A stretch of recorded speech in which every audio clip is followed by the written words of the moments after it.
Present by Kalik Music. ये कालिक recording studio नालापुर मोहतौली Nepal.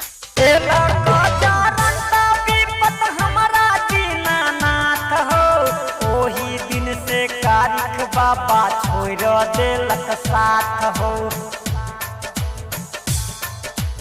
दिन बाई छबीरा लाज कुछ बाहा देलक चरंता विपत हमारा दीनानाथ हो।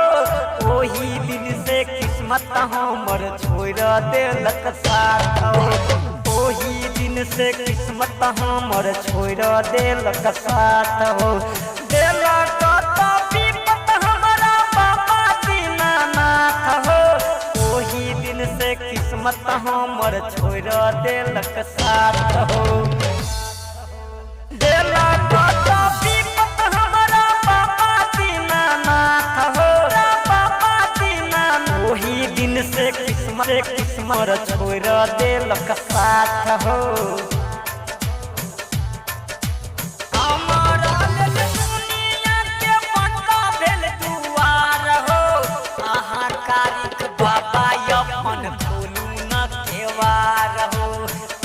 कारिक बाबा अपन खोलू न दुआर यो।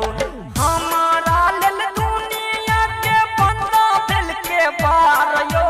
हमारा लेल दुनिया के बंदा भेल दुआर यो। कारिक बाबा अपन यहाँ खोलू न दुआर यो। कारिक बाबा हमारा लेल खोलू न दुआर यो। कारिक बाबा अपन यहाँ खोलू न दुआर यो। दुनिया के हमारा लेल बंदा भेल दुआर यो। दिन बाई छबीरा लाज कुछ बाहा बंदा बंदा बंदा बंदा बाबा भेल ई दुआर यो। बंदा बंदा बंदा दुआर यो। Yo, we could do this cause I know that you knew this. I have been running like Jesse, might go to Joe to Charles Lewis. हम बाबा तोहर मानो देली पूजा। जनली न कारिक बाबा काम कैली दूजा। हम हो कारिक बाबा मानो देली पूजा। जनली न तोरा हम त काम कैली दूजा।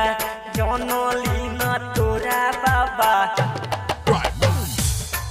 Present by Kalik Music. ये कालिक रिकॉर्डिंग स्टूडियो नालापुर मोहतौली नेपाल।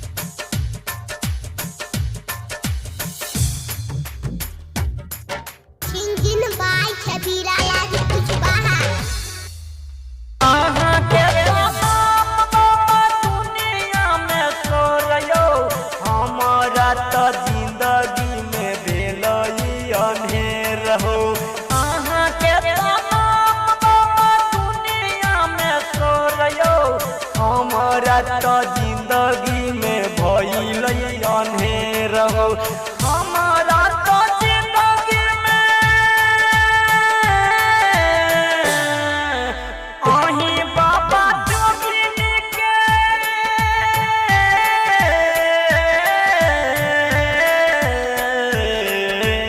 अहीं बाबा जोगिनी के करा बचुआइली।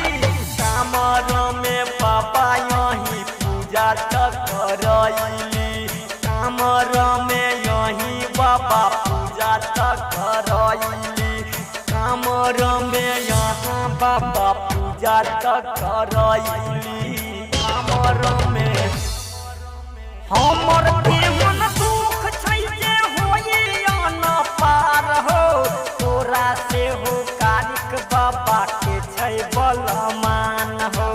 तोरा से हो कारिक बाबा के छै बलमान हो। केहन के हो हम तो बाबा केहन छियै तया भागल। छबिला तो कनै बाबा की समत के मारल। छबिला तो कनै बाबा की समत के मारल। हमारा कालिक म्यूजिक आपके पास जाए तो लाल बटन